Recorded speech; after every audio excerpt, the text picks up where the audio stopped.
Soal yang pertama, gas yang terdapat dalam silinder yang dilingkungi oleh lapisan tebal buludru dimampatkan dengan cepat sehingga temperaturnya naik beberapa ratus derajat. Apakah sudah terjadi perpindahan kalor? Apakah kalor gas itu sudah bertambah? Beri penjelasan. Yang pertama, kita dapat menggambarkan dulu skemanya. Di sini ada sebuah gas yang dimampatkan dengan cepat dan dikelilingi oleh buludrunya sehingga lingkungannya itu ada di buludrunya ya. Nah, dari soal ini kita harus mengetahui bahwa ini tuh termasuk dalam sistem apa? Apakah sistem terbuka, tertutup, ataupun terisolasi? Nah, udara gas yang di dalam tidak dapat bersinggungan dengan udara gas yang di luar. Mengapa? Karena gas di dalam ini dimampatkan dengan cepat. Maka terjadilah adanya pertukaran massa atau perpindahan massa karena gas udara di dalam ini tidak dapat bersinggungan dengan udara di luar, sehingga terjadinya perpindahan atau pertukaran massa yang massanya itu adalah konstan. Selanjutnya, karena gas ini dimampatkan dengan cepat dan dikelilingi oleh lapisan tebal buludru, terjadilah temperaturnya naik beberapa ratus derajat. Mengapa temperaturnya naik beberapa ratus derajat? Karena mengalami pertukaran energi atau pertukaran kalor, perpindahan atau pertukaran kalor. Sehingga terjadilah temperaturnya naik sampai beberapa ratus derajat. Maka dapat kita simpulkan dari skema ini termasuk ke dalam sistem tertutup atau massa atur. Mengapa demikian? Karena yang pertama tadi tidak ada perpindahan atau pertukaran massa. Gas udara di dalam tidak dapat bersinggungan dengan udara yang di luar. Yang kedua, adanya perpindahan energi atau kalor sehingga temperaturnya naik beberapa ratus derajat.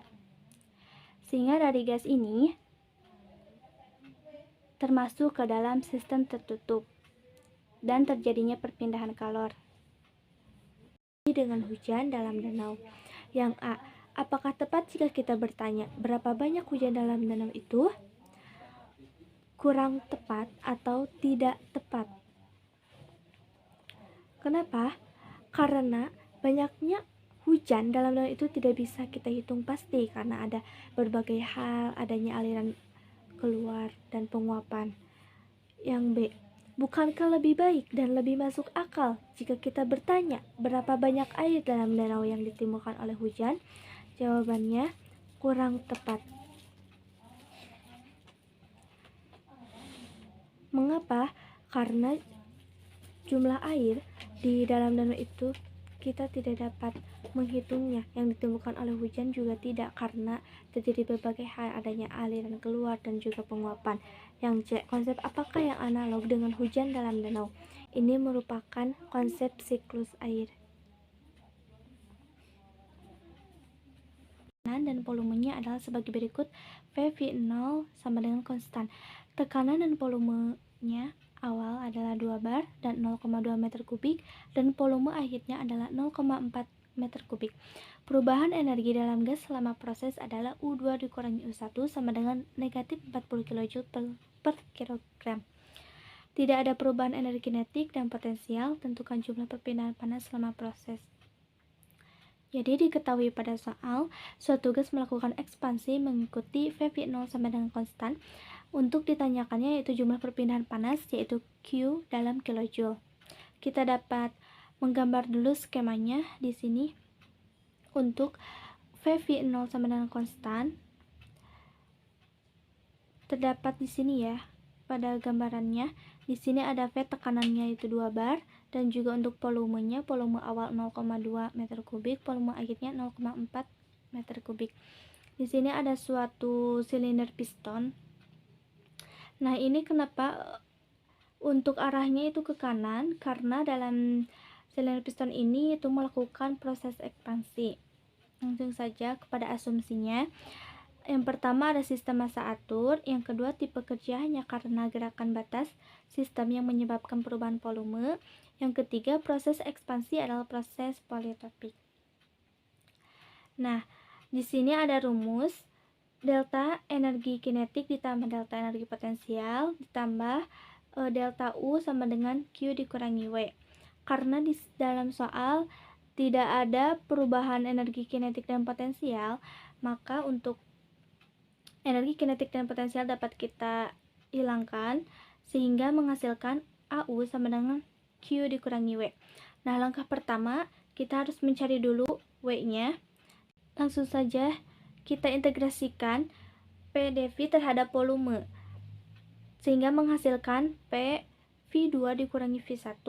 P-nya itu ada tekanan, tekanannya sudah diketahui dalam soal yaitu 2 bar, 2 volume akhirnya itu 0,4 meter kubik dan dikurangi dengan volume awal 0,2 meter kubik sehingga menghasilkan 0,4 bar meter kubik.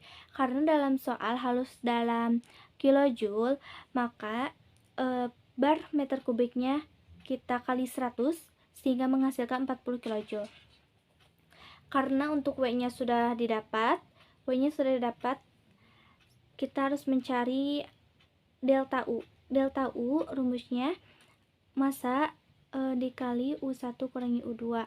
Massanya dalam soal ada 0,5 kg, 0,5 U1 dikurangi U2-nya yaitu min 40 kJ per kilogram. Sehingga menghasilkan min 0,20 kJ. Nah, W-nya udah ada, delta U-nya udah ada, langsung kita masukkan ke rumus ini.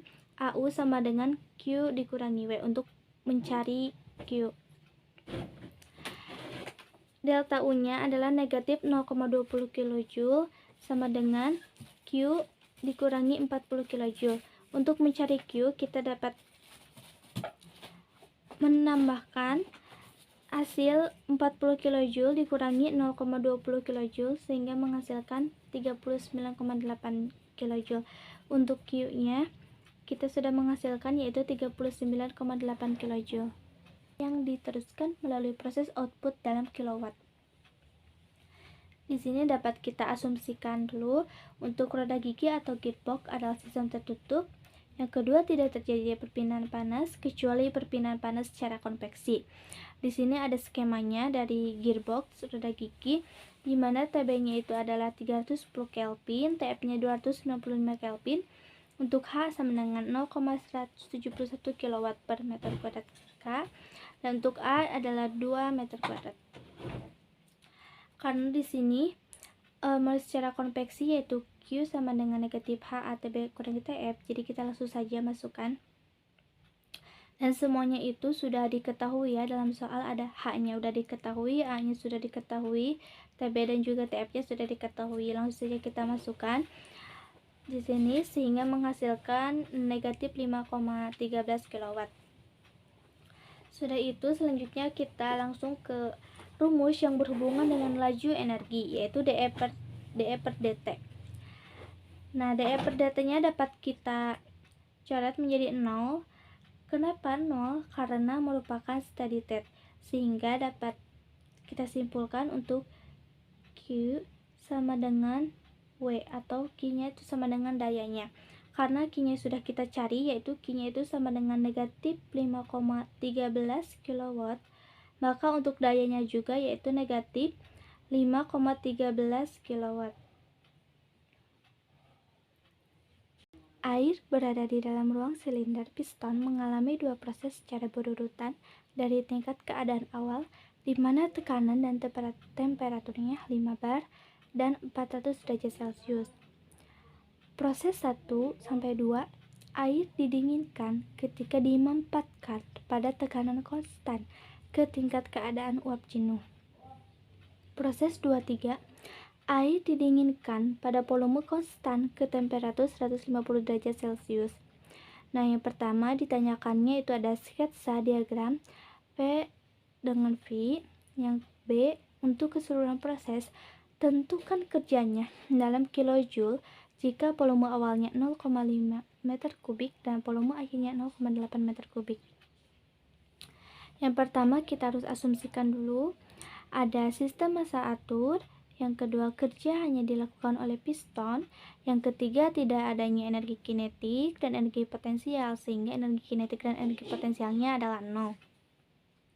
Yang A itu ada sketsa diagram P dan juga pi. Di sini tekanannya yaitu ada 5 bar. Langsung kita ini kan 5 bar, dan juga ini ada volumenya.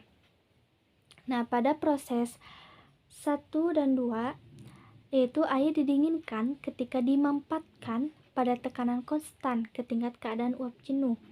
Nah, karena di sini ada kata dimampatkan, berarti untuk keadaan 1 dan 2 volumenya itu berkurang, sehingga untuk arahnya ini adalah ke kiri. Karena V-nya itu akan semakin kecil, jadi arahnya itu ke kiri. Nah, terus pada proses 2 ketiga, air didinginkan pada volume konstan ke temperatur 150 derajat Celcius. Nah, sedangkan untuk proses 2 dan 3 ini pada volume konstan. Untuk volumenya itu konstan. Sehingga untuk volumenya konstan, 2 ketiga ini ke bawah. Ke bawah menuju, karena di sini ada 150 derajat Celcius, jadi arahnya itu ke bawah volumenya. Nah, untuk skemanya seperti itu sketsa diagramnya. Selanjutnya kepada rumus, yaitu W sama dengan integral dari V dV. Kenapa di sininya 1 sampai 3? Karena prosesnya itu ada 1, 2 dan 2, 3. Langsung saja integrasi dari proses 1 ke 2 dan juga proses 2 ke 3. Nah, untuk proses 2 ke 3 ini kita dapat menghilangkan atau menghasilkan 0. Kenapa? Kenapa 0? Karena di sini ada volume konstan, sehingga tidak ada selisih. Jadi untuk ininya adalah 0, menghasilkan 0. Langsung saja kita integrasikan. W sama dengan P V2 dikurangi V1. V-nya itu tekanannya itu ada 5 bar. V2-nya itu adalah volume akhirnya. Karena di soal sudah diketahui volume awal dan volume akhirnya, jadi langsung kita masukkan. Volume akhirnya itu 0,8 meter kubik, volume awalnya itu 0,5 meter kubik. Sehingga menghasilkan 1,5 bar meter kubik. Nah, karena dalam soal itu harus dalam kilojoule, jadi kita harus mengkalikan kali 100. 1,5 kali 100 yaitu 150 kilojoule, sehingga ininya 150 kilojoule. Nah, untuk W-nya itu karena positif, jadi dia itu menghasilkan kerja.